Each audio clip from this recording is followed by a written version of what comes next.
बघा आपण प्रथम सत्रामध्ये वर्षाच्या सुरुवातीला गणितामध्ये गुणाकार आपण शिकलो आहोत। आता पुन्हा गुणाकार शिकण्याचं कारण काय आहे? कारण दिवाळीच्या सुट्ट्यामध्ये तुम्ही गुणाकार काही जण विसरले असाल। कोण कोण गुणाकार विसरलेलं करायचं? सगळ्याला जमायला का गुणाकार? जमत असेल तुम्हाला गुणाकार जमते का आपण ते पाहूया। मी या ठिकाणी काय करतो अगोदर फक्त वर एक दोन अंकी संख्या घेतो। कशामध्ये? गुणनेमध्ये। गुणाकारामध्ये फरक असते बघा। ज्यावेळेस मी अशी वर संख्या घेतो आणि दुसरी खाली संख्या घेतो, या दोन्ही संख्याचे नाव वेगवेगळे आहेत। ही जी संख्या असते याला म्हणतात गुण्य, याला काय म्हणतात? गुण्य। आणि खालची संख्या असते त्याला म्हणतात गुणक। मी जर या संख्या उलट्या लिहिल्या म्हणजे 75 वर लिहिली आणि 54 वर खाली लिहिली तर आता हे बदल येतं। हे होते गुण्य आणि खालचा होते गुणक। याचा अर्थ काय? गुणक म्हणजे कोण असते? जो गुणतो, जो त्याला गुणतो। आणि गुणतो म्हणजे काय? तो त्या संख्येच्या पटीमध्ये वाढवतो। म्हणजे एका वेळेस कसं मी 4 गुणिले 5 लिहिले, इथं गुणक झाला 5, म्हणजे 5 काय करायला? 4 ला गुणायला। गुणायला म्हणजे काय करायला? 5 4 पटीत वाढायला। 5 काय व्हायला? 4 पटीमध्ये वाढायला। जर वर 2 असते आणि खाली 6 असते तर 6 दुप्पट व्हायला, 6 2 पटीत वाढायला। याला जर मी मोठं लिहिलं 6 गुणिले 2 लिहिलं तर 2 6 पट वाढायला। तुम्ही कोणत्या अर्थ लावू शकता, पण खाली जे असते तो गुणणार आहे। तो कोण आहे? गुणणार। आता आपण काय करूया? तुम्हाला एक अंकी संख्येनं एक अंकी संख्येला गुणणं येते की नाही? म्हणजे वर मी 6 लिहिले आणि खाली 5 लिहिले, म्हणजे गुण्यमध्ये 6 लिहिले, गुणकमध्ये 5 लिहिले, तर 5 गुणिले 6 म्हणजे 5 चा पडा 6 पर्यंत म्हणायचा। तुम्हाला ज्यावेळेस लिहून पाठ होते तर त्यावेळेस तुम्हाला 5 × 5, 5 × 10, 5 × 15 अशी म्हणायची गरज पडत नाही। तुम्ही काय करता? 5 सक 30 तुम्ही डायरेक्ट म्हणता। मग 5 सक 30 हे जे उत्तर आलं हे आहे गुणाकार। हे काय आहे?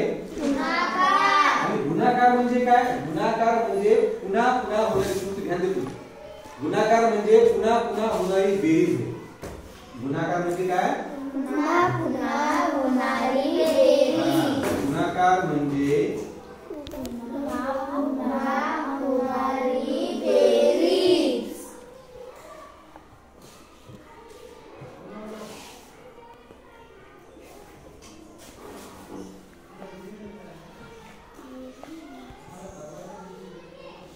आता गुणाकार म्हणजे पुन्हा पुन्हा होणारी बेरीज। हे आपण कसं सिद्ध करू?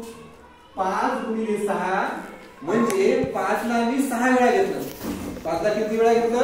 6 वेळा। आपण घेऊ 5 ला 6, 1 2 दा 3 दा 4 दा 5 दा 6 वेळा घेतलं।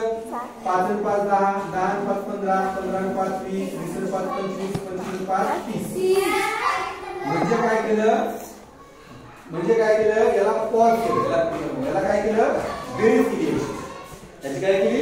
बेरीज। 5 5 5 असं करून काय केलं? बेरीज केली। पण इकडे बघा तुम्ही, जर संख्या लहान आहे आणि याला कमी वेळा बेरीज करायची म्हणून लिहू शकलो, ठीक आहे। पण जर संख्या अशी असती 75 गुणिले 65 आहे, इथं पण पुन्हा पुन्हा होणारी बेरीज आहे ना। मग याचा अर्थ काय? 65 मला 75 वेळा घ्यायचे आहेत। शक्य आहे काय? शक्य होईल की दिवस चालू तुम्हाला ते बेरीज करत बसायला। जर एखादा खूपच असेल ते अर्ध्या घंट्यामध्ये 1 घंट्यामध्ये कर। पण संख्या आणखी मोठी आहे, म्हणजे 854 गुणिले 767 आहे। याचा अर्थ काय? 767 854 वेळा त्याची बेरीज करायची। 767 767 767 अशी 854 वेळा घ्यायची। एकच संख्येची बेरीज करायची, दशकची करायची, शतकची करायची, मग ते गुणाकार होईल।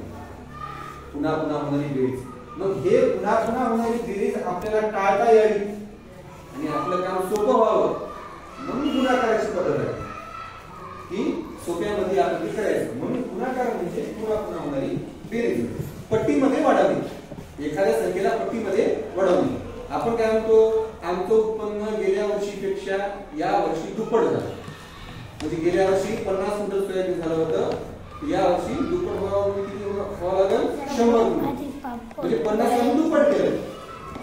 दुप्पट केलं म्हणजे काय 50 गुणिले मी 2 केलं. 50 गुणिले काय केलं 2 केलं.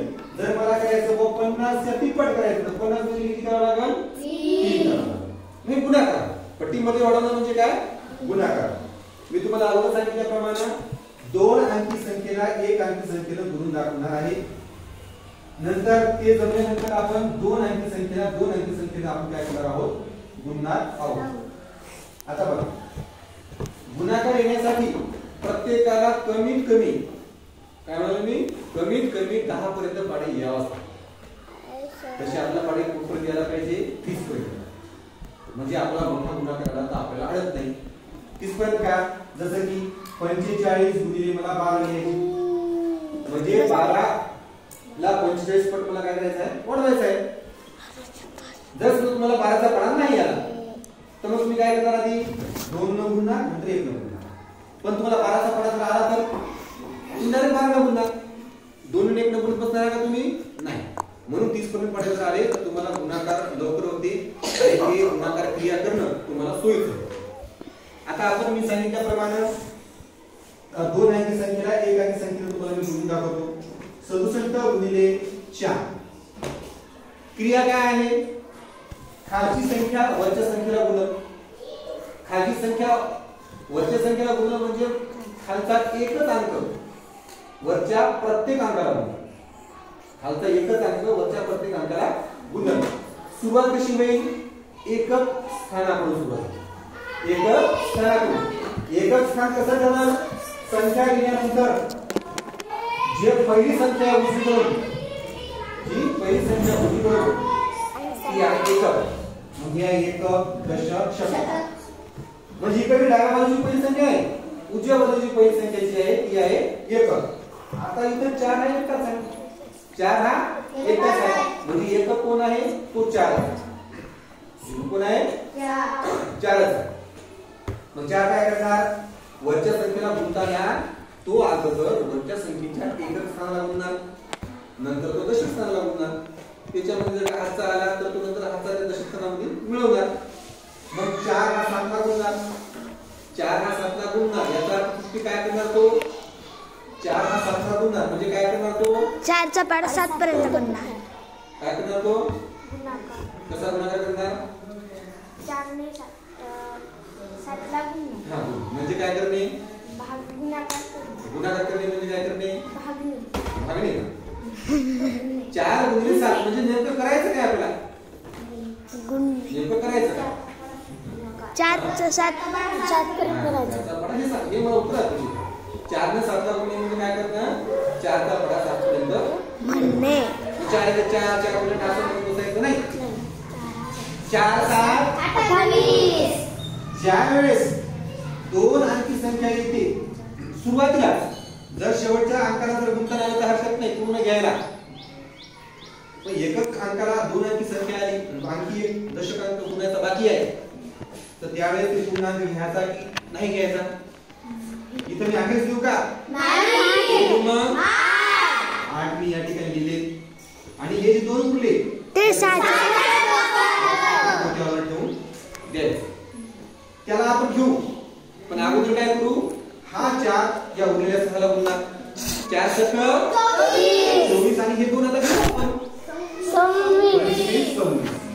उत्तर किती आलं 268. कधी आलं 4 ने 67 ला गुणल्यावर. 4 ने 67 ला गुणलं म्हणजे काय केलं 4 ची 67 वेळा बेरीज केली. 4 ची काय केलं 67 वेळा 4 ला आपण मांडलं त्याची बेरीज केली किंवा 67 4 वेळा मांडलं किंवा असे करू शकतो ना आपण या 67 ला 4 वेळा मांडा किंवा 4 ला 67 वेळा मांडा उत्तर तेच येणार आहे. ही बेरीज करू पाहू आपण 7 1 7 7 2 7 7 2 7 28 28 8 8 2 7 2 8 8 7 14 14 7 20 20 26 बरोबर. पण हे लहान करतात मोठ्याला करतात का आपण आपल्याला तसं नाही. तर गुणाकाराची हे एक अंकी संख्येचा गुणाकार करा. तुम्हाला आणखी मी सांगतो 88 गुणिले 6. आता बघा इथं काय पहिला एकच स्थानचा अंक 8 आहे दशस्थाचा पण 8 असतो. म्हणजे कन्फ्युज नाही व्हायचं. दोन्ही 8 दिसले तर एकचा कोणता दशकचा कोणता. जे पहिला येते ते एकक, त्याच्यानंतर जे दुसरा येते ते दशक. पहिला कोणता? डावीकडून पहिला नाही, उजवीकडून जे पहिला येते ते एकक, त्याच्यानंतर येणारा दशक, हळूहळू शतक, हजार असे होत जाणार. मग 6 पर्यंत आता तुम्ही सांगा मला आता 48. 48 चा काय गुणी? 48 चा काय गुण समर्थ? 8 ला केली काही 4 ला काय करूया? आता काय करू? 80 काय करू आता? कोणत्या? या 8 ला गुणू की या 8 ला गुणू? इकडच्या म्हणजे दशक 8 ला आणायचं, दशक स्थानच्या 8 ला गुणायचं. 6 8 48 ला